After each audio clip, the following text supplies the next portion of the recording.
بالله من الشيطان الرجيم. بسم الله الرحمن الرحيم. السلام علیکم ورحمۃ اللہ وبرکاتہ۔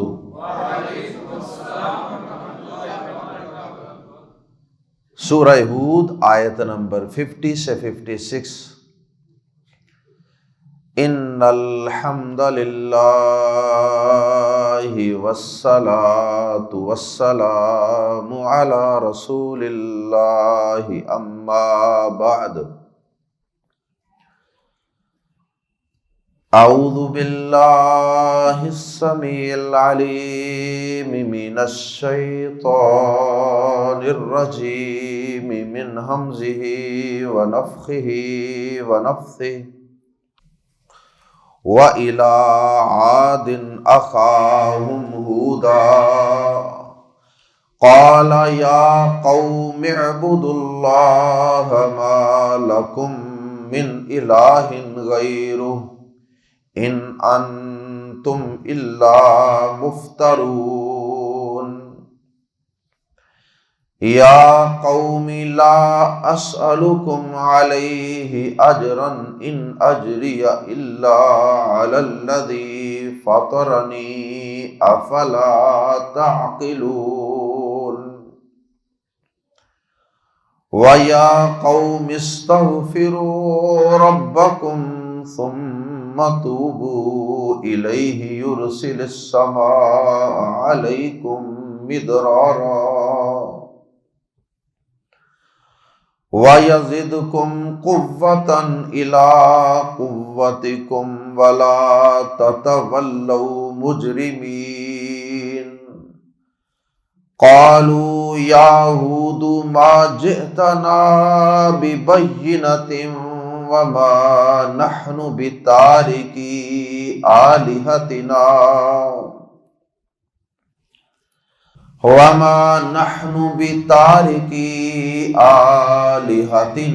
عَنْ قَوْلِكَ وَمَا نَحْنُ لَكَ بِمُؤْمِنِينَ۔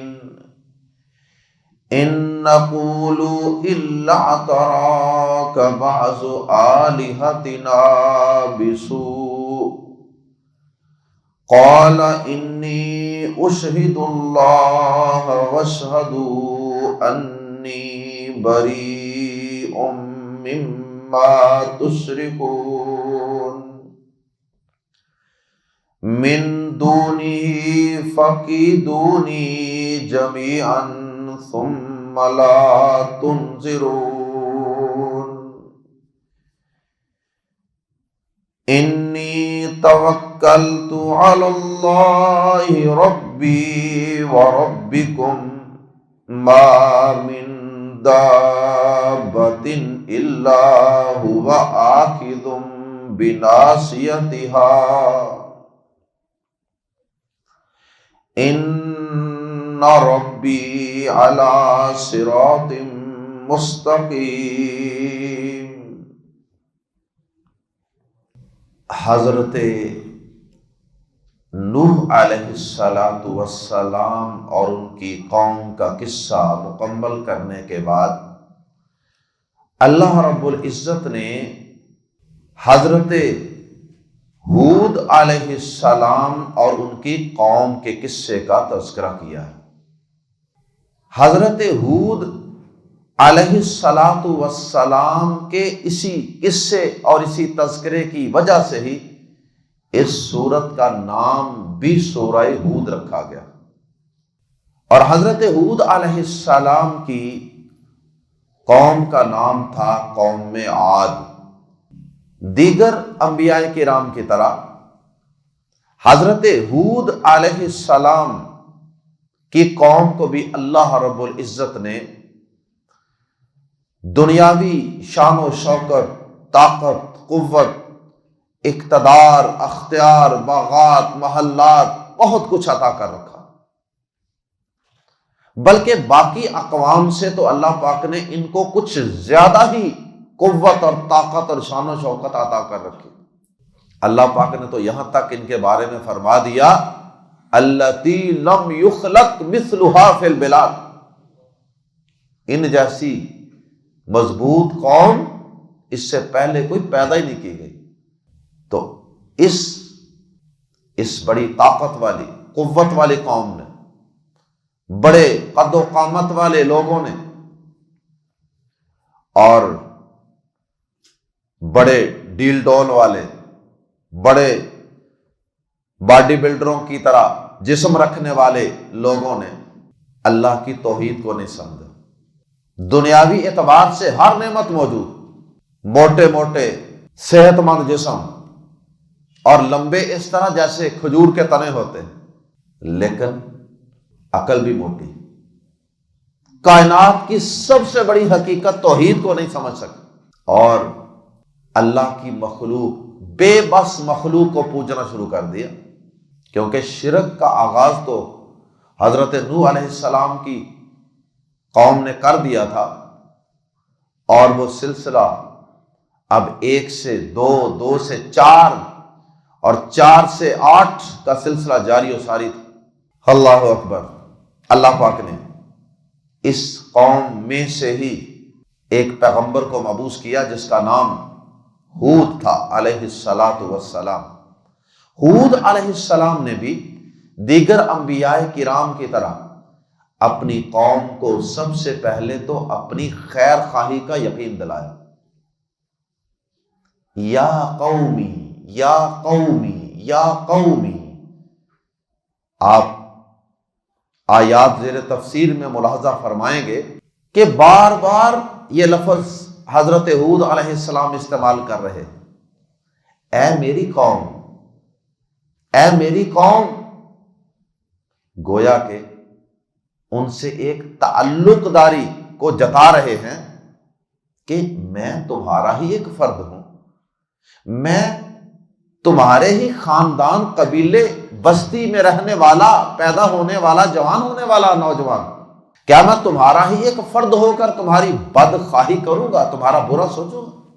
اپنے خاندان، قبیلے کے لوگوں کی تو انسان خیر خواہی کرتا ہے، اور ہود علیہ السلام نے یہ نہیں کہا اے مشرکو، اے کافرو، یہ نہیں کہا اے باغیو، اے نافرمانو، اے ظالمو، بلکہ یا قومی، اے میری قوم، کیونکہ دعوت دین کا بنیادی ایک اسلوب ہے، ایک بنیادی نقطہ ہے کہ جس کو دعوت دینی ہے پہلے اسے قریب تو کریں، پہلے وہ آپ سے مانوس تو ہو۔ ہمارے کچھ مسلمان بھائی، بلکہ اکثر مسلمانوں کے فرقے، وہ ایک دوسرے پر کفر کے فتوے لگا کر یہ کافر، یہ مشرک، یہ بدعتی، یہ جہنمی، تو ان کو اپنے سے دور کر لیتے ہیں، نفرتوں کی خلیج حائل کر دیتے ہیں درمیان میں۔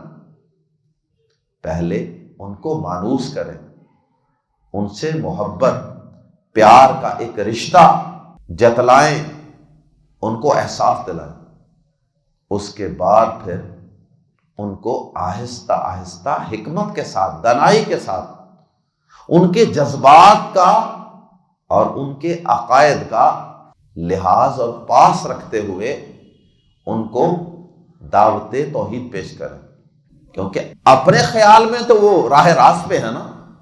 اللہ اکبر۔ یا قومی، اے میری قوم، اور پھر اس کے بعد بتایا دیگر انبیاء کی طرح میں تم سے یہ نبوت و رسالت کی پر مشقت ذمہ داری ادا کر کے کوئی اجرت، کوئی مزدوری تو نہیں مانگ رہا، میرا تو ایسا کوئی تقاضا بھی نہیں ہے۔ تو جو شخص کوئی مالی مفاد نہیں رکھتا، جس کو کوئی لالچ نہیں آپ سے، وہ بلا آپ کو مس گائیڈ کیوں کرے گا؟ اسے کیا فائدہ ہے آپ کو غلط گائیڈ کرنے کا؟ اور اس کے بعد سورۃ الاحقاف کے مطابق یہ قوم اگرچہ بڑی ڈیل ڈول والی تھی، بڑی قوت، جسمانی طاقت، قوت والی تھی، لیکن مسلسل اللہ کی نافرمانیاں، بغاوتیں کر کر کے صورتحال یہ ہو گئی تھی کہ اللہ پاک نے بطور تنبیہ کے ان سے عرصہ دراز کے لیے بارش کو روک دیا تھا۔ قحط سالی کی کیفیت تھی، وہ بڑے بڑے مضبوط جسموں والے آہستہ آہستہ بارش نہ ہونے کے سائیڈ ایفیکٹس کی وجہ سے آہستہ آہستہ کمزور ہونے شروع ہو گئے، بیماریاں راج کرنے لگی۔ اور آپ جانتے ہیں، آپ کا بھی تجربہ ہے کہ جب بارش نہیں ہوتی عرصہ دراز کے لیے بیماریاں پھیل جاتی ہیں، گرد و غبار، سموگ، ڈسٹ، پولوشن، کھانسی، زکام، بڑا کچھ پھیل جاتا ہے، اور کسان بیچارے ہر وقت آسمان کی طرف دیکھتے رہتے۔ تو بارش اللہ پاک کی بہت بڑی نعمت ہے، اور اس کے بغیر اگر یہ مسلسل کچھ سال نہ ہو تو انسان کی ساری معیشت کا بیڑا غرق ہو جائے۔ بہرحال اللہ پاک نے آسمان سے بارش کو روک دیا۔ اب حضرت ہود علیہ السلام نے موقع سے فائدہ اٹھا کے ان کو سمجھایا، اے میری قوم، سدھر جاؤ، سمجھ جاؤ، یہ اللہ کی طرف سے تنبیہ ہے، وارننگ ہے تمہیں۔ استغفار کر لو، شرک سے توبہ کر لو، اللہ سے اپنے سابقہ گناہ کی معافی مانگ لو، اور آئندہ شرک نہ کرنے کا پکا عزم اور ارادہ کر لو۔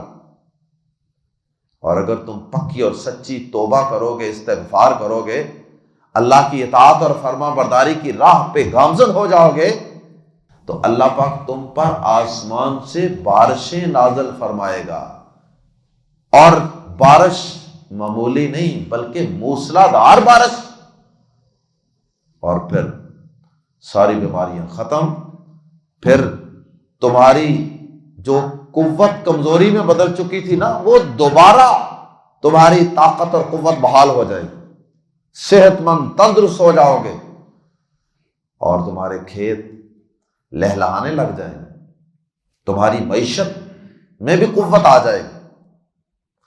تو پھر استغفار کے ان کو کچھ فوائد سنائے کہ استغفار کا یہ فائدہ ہے۔ اللہ اکبر۔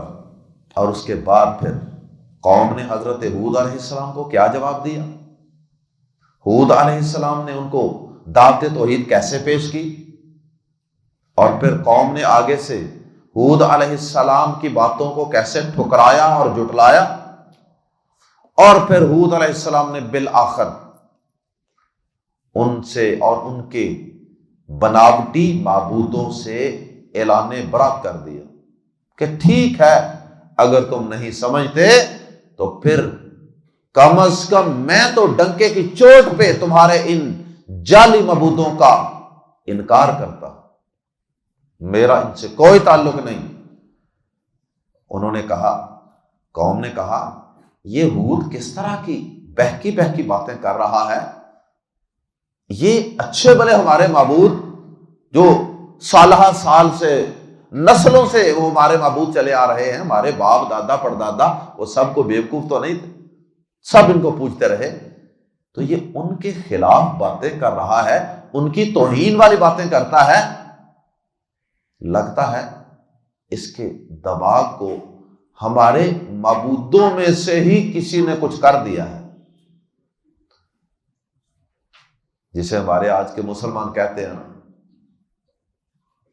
جو بندہ اللہ کی توحید کی بات کرے نا، جو اللہ کے علاوہ دیگر ہستیوں کا انکار کرے، کہتے ہیں کہ اس سے بزرگوں کی مار پڑ گئی۔ تو انہوں نے کہا کہ یہ ہود کو ہمارے معبودوں میں سے کسی معبود کی مار پڑ گئی، ہمارے کسی ایک معبود نے ہی اس کا ذہنی توازن خراب کر دیا ہے، نعوذ باللہ، اور یہ بہکی اور عجیب و غریب باتیں کرتا ہے۔ ابھی تو ہمارے صرف ایک معبود نے اس کو تھوڑی سی سزا دی ہے، تھوڑا سا ٹچ کیا ہے، ابھی تو ایک معبود کی مار پڑی ہے، اور اگر ہمارے سارے معبودوں کی مار پڑ گئی تو پھر اس کا کیا بنے گا؟ ہود علیہ السلام کو کہنے لگے، ہود تو ہمیں بار بار توحید کرتا ہے، تو کہتا میں اللہ کا سچا نبی ہوں، میں رسول ہوں، ایک بھی معجزہ اور ایک بھی دلیل تو پیش نہیں کر سکا۔ یہ بہتان لگا دیا قوم نے۔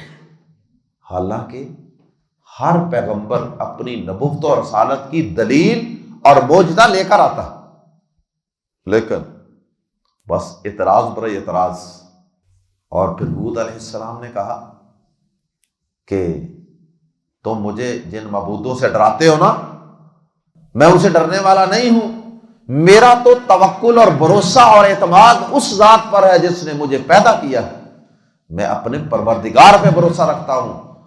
تم بات کرتے ہو معجزہ کوئی نہیں، دلیل کوئی نہیں، کیا یہ کم دلیل ہے کہ ہود علیہ السلام نے ان کو کہہ دیا کہ جاؤ سارے معبودوں کو ملا لو۔ اکیلے ہود علیہ السلام نے پوری قوم کو للکارا۔ اتنی طاقتور قوت والی قوم تھی اور بڑے بے رحم تھے اور بڑے ظالم تھے، تو ہود علیہ السلام اکیلے ہی ساری قوم کو للکار رہے ہیں، سارے معبودوں کو للکار رہے ہیں کہ جاؤ جس کو لے کے آنا ہے لے آؤ، اور میرا ایک بال بھی بیکا کر کے دکھا دو۔ اب یہ کیا چھوٹا معجزہ ہے؟ کیا یہ سچا نبی ہونے کی چھوٹی دلیل ہے؟ اتنی کلیئر کٹ قسم کی للکار کسی عام آدمی کی نہیں ہو سکتی، یہ اسی کی ہو سکتی ہے جس کا کسی بہت بڑی طاقتور ہستی سے رابطہ ہو۔ آئیے قرآن مجید کے الفاظ میں حضرت ہود علیہ السلام اور ان کی قوم کا قصہ پڑھتے ہیں، اور یہ یاد رہے کہ یہ حضرت ہود علیہ السلام کی پوری زندگی، پتہ نہیں وہ کتنے سال پیغمبر رہے اور کتنی کو دفعہ انہوں نے قوم کو دعوت دی اور کتنی کو نسلوں کو دعوت دی، اللہ بہتر جانتا، لیکن اللہ پاک نے اس میں سے صرف جھلکیاں پیش کی ہیں، جھلکیاں، گلمپسز۔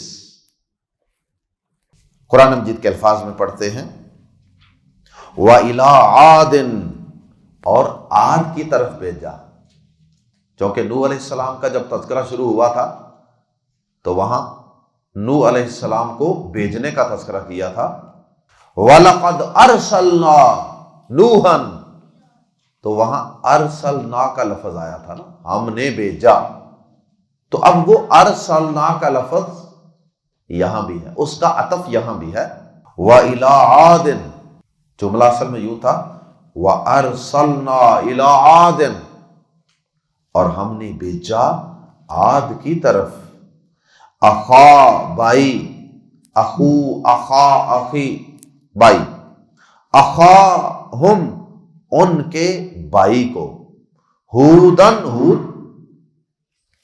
وَإِلَىٰ عَادٍ اخاہم ہودا، اور عاد کی طرف ان کے بھائی ہود کو۔ اب یہ کون سے بھائی ہیں؟ ہود علیہ السلام، وہ تو کافر ہیں، مشرک ہیں، اللہ پاک ان کو بھائی کہہ رہے ہیں۔ تو یہ بھائی چارہ دینی اور ایمانی بھائی چارہ نہیں ہے، یہ انسانی بھائی چارہ ہے، اور یہ رشتہ داری کا ایک قبیلہ، ایک بستی والے ہونے کی وجہ سے بھی ایک تعلق ہوتا ہے نا انسان کا۔ اللہ اکبر۔ جیسے عیسائیوں کو کہہ دیا جاتا ہے کہ ہمارے مسیحی بھائی، تو وہ مسیحی بھائی ہم وطن ہونے کی وجہ سے کہا جاتا ہے، اگر کوئی کہے تو وہ اس سینس میں کہے تو پھر درست ہوگا، اور وہ جو اسلامی اخوت ہے وہ ایک الگ چیز۔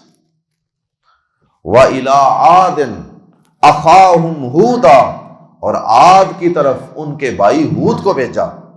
قال، اس نے کہا، یا قومی، اے میری قوم، آگے چھوٹی یا حذف ہے، یا قومی، اے میری قوم، اعبدوا اللہ، عبادت کرو اللہ کی، اللہ کی عبادت کرو۔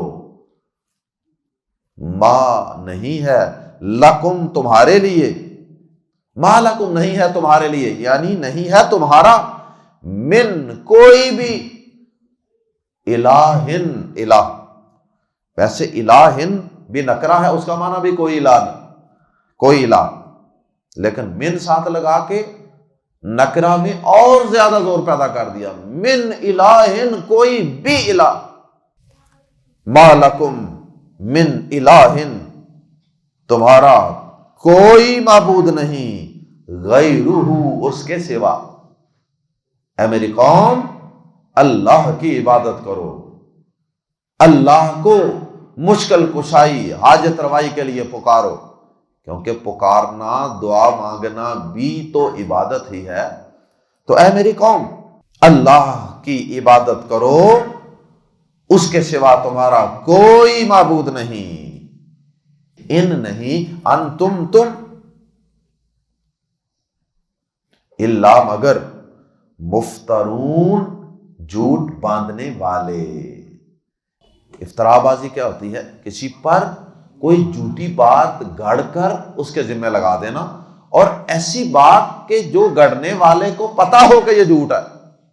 مفترون یہ اسم الفاعل ہے، باندھنے والے، جھوٹ باندھنے والے۔ ان انتم الا مفترون، تم تو محض جھوٹ باندھنے والے ہو۔ یہ جو تم اللہ کی عبادت چھوڑ کے اوروں کی عبادت کر رہے ہو نا، یہ تو جھوٹ باندھ رہے ہو، ان کو الہ کہہ کے جھوٹ باندھ رہے ہو۔ وہ الہ نہیں ہے، اللہ کے سوا تو کوئی الہ ہے ہی نہیں ہے۔ یا قومی، پھر یا قومی کہا، یا قومی، اے میری قوم، لا اسألو، نہیں میں مانگتا، سوال کرتا، کم تم سے، علیہ، اس پر، اس نبوت و رسالت کی، توحید کی دعوت اور ذمہ داری پر، اجرن، کوئی مزدوری، ان اجری، نہیں ہے میرا اجر، ان اجری یا ان اجریہ ایک ہی مطلب ہے، ان اجریہ، نہیں میرا اجر، نہیں میری مزدوری، الا مگر، الا پر، کس پر ہے؟ الذی، جس نے، فطرہ، پیدا کیا ہے، نی مجھے۔ فطرہ کا لفظی معنی ہوتا ہے پھاڑنا کسی چیز کو، جیسے انڈے کا پھٹنا، بیج کا پھٹنا، سپرم کا پھٹنا۔ تو جب تخلیق ہوتی ہے کسی چیز کی تو کوئی چیز پھٹتی ہے، تو اس کا معنی لفظی ہوتا ہے پھٹنا۔ سورۃ الانفطار، وَإِذَا السَّمَاءُ انفطرت، جب آسمان پھٹ جائے گا تو فطرہ، تو سادہ ترجمہ کریں گے پیدا کیا۔ الذی فطرنی، جس نے مجھے پیدا کیا، میری مزدوری تو اس پر ہے جس نے مجھے پیدا کیا ہے، وہ مجھے اس کا بدلہ دے گا۔ آفا، تو کیا، لا نہیں، تعقلون، تم سمجھتے؟ کیا اتنی موٹی بات بھی تمہیں سمجھ نہیں آتی کہ ایک بندہ بغیر کسی مفاد کے دن رات تمہیں سیدھی راہ سمجھا رہا ہے، سیدھی راہ بتا رہا ہے، توحید سکھا رہا ہے، شرک سے ڈرا رہا ہے، تو مفاد بھی کوئی نہیں، تو کیا اس کے مخلص ہونے میں اور سچا ہونے میں کوئی شک ہوگا؟ اتنی بات تو سمجھ جاؤ۔ وَيَا قَوْمِ، اور اے میری قوم، پھر تیسری دفعہ، یا قومی، وَيَا قَوْمِ، اور اے میری قوم، استغفروا، بخشش مانگو، استغفروا، شروع میں الف سین تا، یہ زائد حروف ہیں، طلب مانگنے کا معنی پیدا کر دیتے ہیں۔ استغفروا، بخشش مانگو، اور ربکم، اپنے رب سے، اپنے پروردگار سے، اپنے رب سے بخشش مانگو، ثم، یعنی شرک جو کرتے رہے اس پہ اللہ سے معافی مانگ لو، یا شرک کے علاوہ دیگر گناہ بھی، لیکن بطور خاص سیاق و سباق کے مطابق شرک کے گناہ سے اللہ سے معافی مانگ لو۔ ثم توبو الیہ، پھر اس کی طرف پلٹ آؤ، پھر اللہ کی طرف پلٹ آؤ، اس کے دامنے رحمت سے چمٹ جاؤ، اور آئندہ اس کی اطاعت اور فرما برداری والی زندگی گزارو، توحید والی زندگی گزارو، دوبارہ شرک کی طرف رخ نہ کرنا، منہ نہ کرنا۔ یرسل، وہ بھیجے گا، ارسل یرسلو، وہ بھیجے گا، السماء، بادل، علیکم، تم پر، السماء، سماء بلند چیز کو کہتے ہیں، آسمان بھی چونکہ اوپر بلند ہے نا، اس لیے ان کو السما کہتے ہیں۔ اور یہ لفظ آسمان کے علاوہ بادل یا بارش کے لیے بھی استعمال ہوتا ہے۔ یرسل السماء علیکم، وہ تم پر بھیجے گا بادل یا بارش، مدرارا، جو خوب برسنے والا ہوگا۔ اگر بادل کریں گے ترجمہ تو خوب برسنے والا، اور اگر بارش کریں گے السماء کا معنی تو پھر خوب برسنے والی، مدرار کا معنی خوب اچھی طرح بہنا، موسلا دار بارش، اسے مدرار کہتے ہیں۔ وَيَزِدْ، اور وہ زیادہ دے گا، کم تمہیں، قوتاً، قوت، اور وہ تمہیں زیادہ دے گا قوت۔ معاشی قوت بھی بارش سے بڑھ جائے گی کیونکہ فصلیں بہتر ہو جائیں گی، اور جسمانی قوت بھی بڑھ جائے گی کیونکہ بیماریاں ختم ہو جائیں۔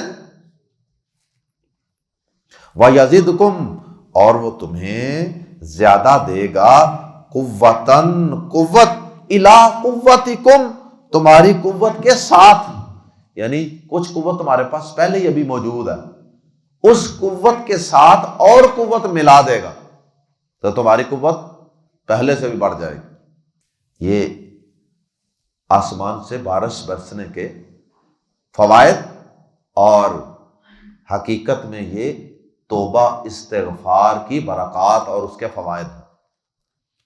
اور اللہ پاک نے اس بات کو سورہ نوح کے اندر بھی تفصیل سے بیان کیا ہے۔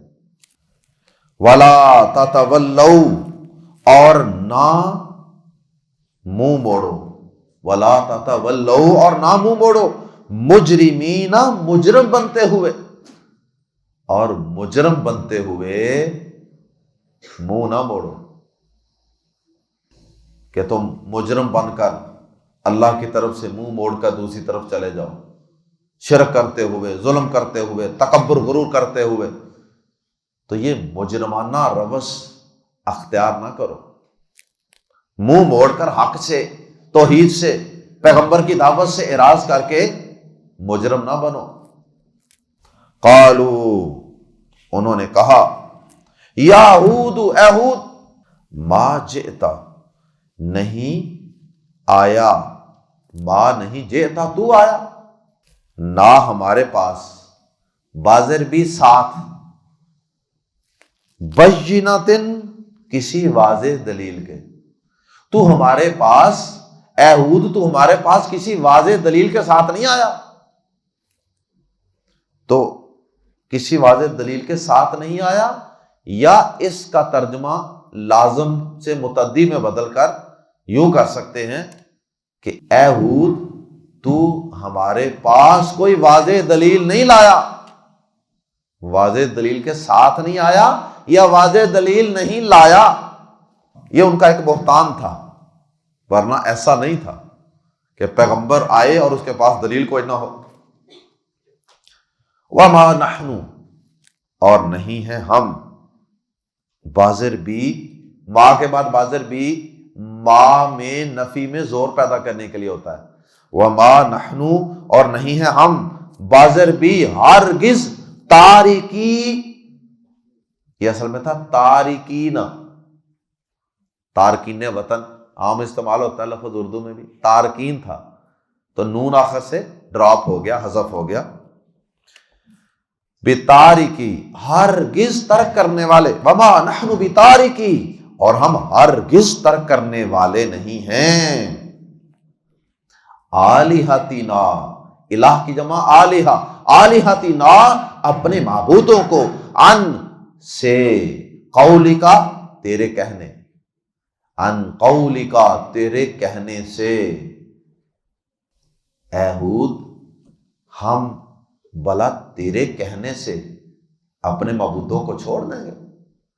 کیا بھلا تیرے کہنے سے ہم اپنا باپ دادا کا مذہب چھوڑ دیں؟ ایسا نہیں ہو سکتا۔ ضد، اناد، بس جب ضد اناد انسان میں آ جائے پھر انسان کو لاکھ دلیلیں بھی دکھا دو، وہ کہتا کوئی دلیل ہے ہی نہیں۔ یہ ان کی ڈٹائی ہے، یہ ان کی ضد نظر آ رہی ہے کہ ہم تیرے کہنے پر ہرگز اپنے معبودوں کو نہیں چھوڑیں۔ اور ہر شرک کرنے والا شخص ایسے ہی اپنے شرک پر ڈٹ جاتا ہے۔ وما نحن، اور نہیں ہے ہم، لاکا تجھ پر، تیرے لیے یا تجھ پر، اور بازر بھی پھر ماں میں زور پیدا کرنے کے لیے، بازر بھی ہرگز مؤمنین ایمان لانے والے، وما نحن لک بمؤمنین، اور نہ کسی طرح تجھ پر ایمان لانے والے۔ ان نقول، نہیں ہم کہتے، اب یہ قوم حضرت ہود علیہ السلام کی دعوت کا انکار کر رہی ہے۔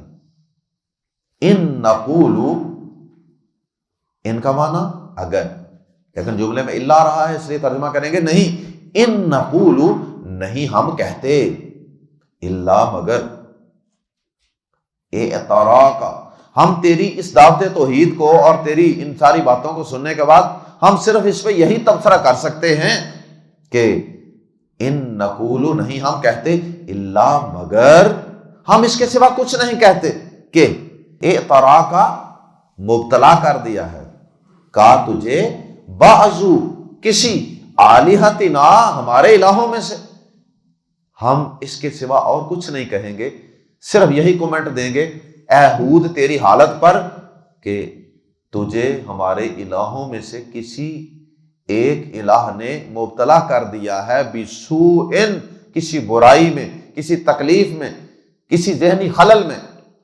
قال، کہا، ہود علیہ السلام نے کہا، انی اشہد اللہ، بے شک میں اللہ کو گواہ بناتا ہوں، بے شک میں اللہ کو گواہ بناتا ہوں۔ جب ہود علیہ السلام نے قوم کا رویہ دیکھا نا، صاف صاف انکار، ضد، ہٹ درمی، اور اپنے جھوٹے مذہب پر، شرک پر ڈٹے ہوئے ہیں، نہیں چھوڑیں گے، نہیں مانیں گے، فرمایا انی اشہد اللہ، بے شک میں اللہ کو گواہ بناتا ہوں، واشہدوا، اور تم بھی گواہ رہو، انی، کہ بے شک میں بری ہوں، لا تعلق ہوں، من جمع ما، من سے، کس سے، ما تشرکون، جو تم شریک بناتے ہو، کم از کم میرا عقیدہ برملا سن لو کہ میں تمہارے ان جھوٹے معبودوں کو نہیں مانتا، اللہ کو بھی گواہ بناتا ہوں، تم بھی گواہ بن جاؤ، تم بھی سن لو۔ من دونہ، اس کے سوا، میں بری ہوں ان سے جنہیں تم شریک بناتے ہو، من دونہ، اللہ کے سوا، اس کے سوا، فا، پس، کیدو، تدبیر کر لو۔ ہود علیہ السلام نے چیلنج کیا ہے انہیں، اور یہ چیلنج کسی معجزے سے کم نہیں تھا۔ فَقِیدُو، پس تدبیر کرو، نی، میرے خلاف، جمیعہ، سب مل کر، تم اور تمہارے سارے معبود مل کر میرے خلاف کوئی تدبیر کرو، ثم، پھر، لا تنظرون، پھر نہ تم مہلت دینا مجھے، تنظرونی، نون کے آگے چھوٹی آتی، حذف ہو گئی ہے، اور اس کی نشانی پیچھے زیر کی شکل میں موجود ہے، ثم لا تنظرون، پھر تم مجھے مہلت نہ دینا، کوئی رعایت نہ کرنا، کوئی ٹائم بھی نہ دینا کہ 1 دن ہے تمہارے پاس، 2 دن ہے تمہارے پاس، جاؤ سب کو جمع کرو، فوری جو کر سکتے ہو کر کے دکھا دو۔ اتنی بڑی للکار، اتنا بڑا چیلنج، یہ ان کے نبی ہونے کی بہت بڑی دلیل ہے۔ ساری قوم کو للکار رہے ہیں، نہ کسی معبود سے ڈر رہے ہیں، نہ کسی قوم کے ظالم شخص کے ظلم سے ڈر رہے ہیں۔ انی توکلت، ڈرتے کیوں؟ جو رب سے ڈر جاتا ہے پھر وہ کسی اور سے نہیں ڈرتا۔ انی توکلت علی اللہ، بے شک میں نے، توکلت، میں نے بھروسہ کیا، اعتماد کیا، توکل کیا، علی اللہ، اللہ پر، اور ربی، جو میرا پروردگار ہے، جو میرا رب ہے، وہ ربکم، میرا ہی نہیں تمہارا بھی وہی رب ہے، تم مانو یا نہ مانو، ما من دابت، اس کی طاقت، اس کی قوت کے بل بوتے پہ میں یہ چیلنج تمہیں دے رہا ہوں کہ جو میرا بگاڑنا ہے بگاڑ لو۔ ما من دابت، نہیں کوئی چلنے والا یا نہیں کوئی جاندار، اللہ مگر ہوا وہ اللہ ہی، آخذن پکڑے ہوئے ہے، بازر بھی سے، ناسیاتی ہا اس کی پیشانی سے۔ ناسیتن پیشانی کو کہتے ہیں، جیسے قرآن مجید میں آتا ہے فَيُؤْخَذُ بِالنَّوَاسِي وَالْأَقْدَامِ، انہیں ان کی پیشانیوں سے اور ان کے قدموں سے پکڑ کر گھسیٹ کر جہنم میں پھینکا جائے۔ فرمایا کہ مَا مِن دَابَّةٍ، نہیں کوئی بھی جاندار، نہیں کوئی چلنے والا، الا مگر ہوا وہ اللہ ہی، آخذن پکڑنے والا ہے، بِنَاصِیَتِہا اس کی پیشانی سے یا اس کی پیشانی کے بالوں کو۔ اس زمین پہ جتنے جاندار ہیں نا، سب کی پیشانی کے بالوں سے اللہ پاک نے ان کو پکڑا ہوا ہے۔ کیا مطلب؟ سب اللہ تعالیٰ کی قدرت میں ہے، اس کے قبضے میں، اس کے کنٹرول میں ہے، سب پہ اللہ کا حکم چلتا ہے، وہ جب چاہے کسی کو پکڑ کے گھسیٹ دے، کسی کو پکڑ کے ہلاک کر دے۔ اللہ پاک نے ہر شخص کو اور ہر جاندار کو واقعی پیشانی سے پکڑا ہوا ہے۔ یہ کس طرح پکڑا ہے یہ اللہ تعالیٰ بہتر جانتے ہیں اس کیفیت کو۔ یہ بات تو سمجھ میں آتی ہے نا کہ بڑے بڑے فرعون بھی، بڑے بڑے طاقتور بھی، بڑے بڑے باڈی بلڈر بھی ایک بخار کی مار ہوتے ہیں۔ اللہ اکبر، ان ربی، بے شک میرا رب، علی صراط مستقیم، سیدھی راہ پر ہے۔ اس کے دو معنی، ایک تو یہ ہے اگر میرے رب سے ملنا ہے نا تو سیدھے رستے پر آؤ، پھر اس رب کو پا سکو گے۔ اس سیدھی راہ پر چلتے جاؤ گے تو اس پر ہی رب آئے گا۔ رب کبھی گمراہی کی راہوں پر نہیں ملتا، شرک کی راہوں پر رب نہیں ملا کرتا۔ ایک تو یہ معنی، دوسرا معنی یہ بھی ہو سکتا ہے کہ میرا رب اگرچہ ہر جاندار کو اس کی پیشانی کے بالوں سے پکڑے ہوئے ہر وقت، لیکن اس کے باوجود وہ ظالم نہیں ہے، وہ صراط مستقیم پہ ہے، وہ عدل و انصاف کرتا ہے، بلا وجہ وہ کسی کی گرفت نہیں کرتا، اس لیے کہ میرا رب سیدھے راستے پر ہے، عدل و انصاف والے راستے پر ہے۔ اللہ ہم سب کو توحید کی سمجھ عطا فرمائے، اللہ ہم سب کو زندہ رکھے تو توحید پر، جس کے لیے انبیاء کرام اپنی قوموں کو دعوت دیتے رہے۔ اللہ ہمیں اسی توحید پہ زندہ رکھے، اور اللہ ہمیں انبیاء کرام کی تعلیمات پر سر تسلیم خم کرنے کی توفیق عطا فرمائے۔ اللہ قیامت کے دن ہود علیہ السلام سے، نوح علیہ السلام سے اور دیگر انبیاء کرام سے ہماری ملاقات کا کوئی بندوبست فرما دے، اور پھر ہم ان سے ان کی زبانی جو انہوں نے اپنی قوم کو دعوت دی اس کے واقعات اور قصے سنیں۔ سبحانک اللہم و بحمدک، اشہد ان لا الہ الا انت، استغفرک و اتوب الیک۔